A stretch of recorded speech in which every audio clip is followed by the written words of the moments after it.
श्री कृष्ण। परंतु वो तो संगम युग का है। संगम युग की बात तो दुनिया में किसी को याद नहीं।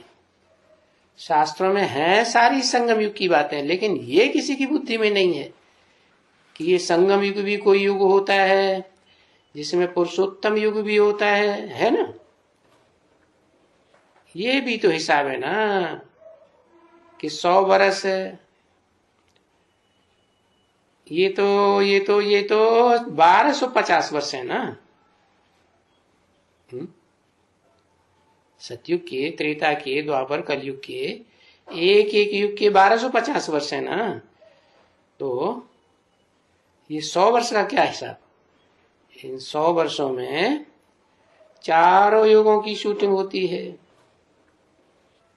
हाँ, सतयुग में 100 वर्ष 150 वर्ष की आयु होती है ना बच्चे। फिर जरूर वो आयु खलास हुई, अगला जन्म आया तो आयु कम होगी ना। क्यों क्यों कम होगी है। वो 100। हाँ, क्यों कला कम होती। आत्मिक स्थिति कम हो जाती।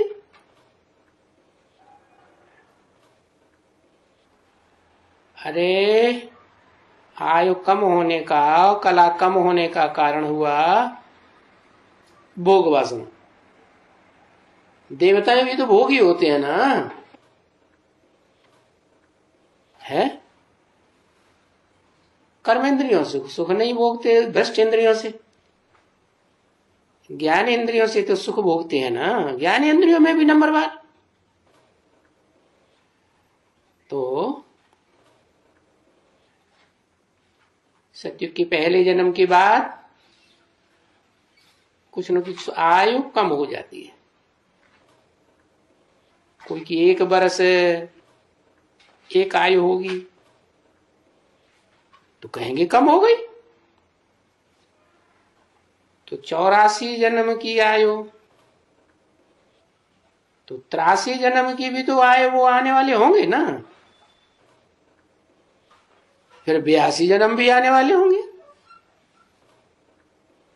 तो जो 83 जन्म में आने वाले होंगे वो तो अगली पीढ़ी हो गई ना। और 82 जन्म में आने वाले होंगे वो और भी अगली पीढ़ी हो गई। तो ऐसे ऐसे सत्य की 8 पीढ़ियों में कम होते जाएंगे। लास्ट वाला नारायण, पूरी 2 कला कम हो जाएगी। सत्युग की 7 जन्म कम हो जाएंगे 8वें नारायण के। तो वो आने वाले जो होंगे वो ऐसे ऐसे होंगे, कम कम कम।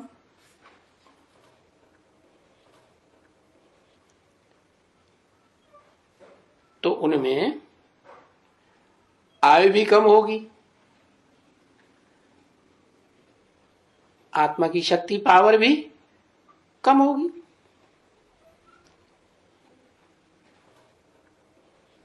तो 1250 वर्ष, फिर 1200 वर्ष भी, और फिर 12 सदियां भी तो कम हो जाएंगी।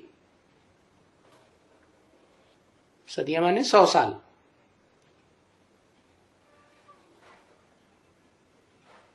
कि 1-2 के पीछे आएंगे। कोई 84, तो कोई 83, तो कोई 12 कम हो जाएंगे, है ना। 84, 83, 82, 81, 80 ऐसे भी चले जाएंगे, नीचे में आते जाते हैं। अगर पूरा 84 जन्म कहें तो फिर कृष्ण का ही कहेंगे जरूर। और उनके साथ जो फर्स्ट पीढ़ी में आने वाले होंगे या तो उनके साथ जो रहने वाले होंगे उनके ही 84 जन्म कहेंगे। तो वो भी तो टाइम बहुत लगता है ना बच्ची, क्योंकि एवरेज 150 वर्ष की आयु तो होती है ना। सतयुग के कृष्ण के बाप की आयु ज्यादा होगी। उस तरह की जो भी आत्माएं होंगी, राधा कृष्ण जैसे बच्चों को जन्म देने वाली, उनकी भी आयु, लेकिन वो भी तो नंबरवार होंगे ना। तो इस हिसाब से कहेंगे कि नहीं,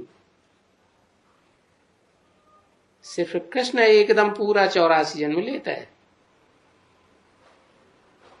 बाकी तो फिर कमती हो जाती है। तो फिर क्या करना चाहिए?